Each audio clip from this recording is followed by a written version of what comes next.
প্রিয় বন্ধুগণ, আপনারা কেমন আছেন? আমি তো বেশি ভালো নাই। এই মোবাইলটি কিনেছি মাত্র 5 মাস হয়েছে প্রায়। গাজীপুর থেকে কিনছি, কিন্তু এখন এই মোবাইলটা অন হচ্ছে না। 2 দিন আগে আমি একটা এই লোকাল ব্যাটারি কিনে নিয়ে আইছি বাজার থেকে।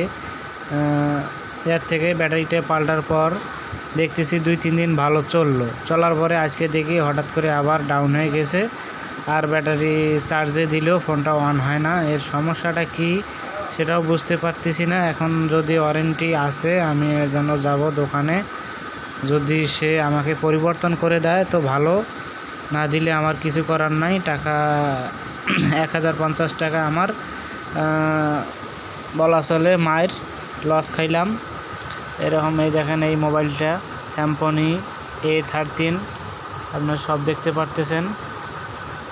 এই ধরনের মোবাইল কার কার ভালো লাগবে বা কেমন চলতেছে বাজারে অবশ্যই জানাবেন। এই ধরনের মোবাইল কে কে ব্যবহার করেন কমেন্টের মাধ্যমে জানাবেন। মোবাইলটা আসলে কি ভালো নাকি খারাপ সেটা আপনারা দেখতে পারতেছেন। আমার কাছে এই মোবাইলটা বেশ একটা ভালো মনে হচ্ছে না। মোবাইলটা আমার খুবই সমস্যা করতেছে। 1000 টাকা যে কিনছি, 1050 টাকা যে কিনেছি, মোবাইলটা আমি ব্যবহার করে শান্তি পাইলাম না। এই ধরনের মোবাইল কেন যে কোম্পানি তৈরি করে আমি বুঝি না।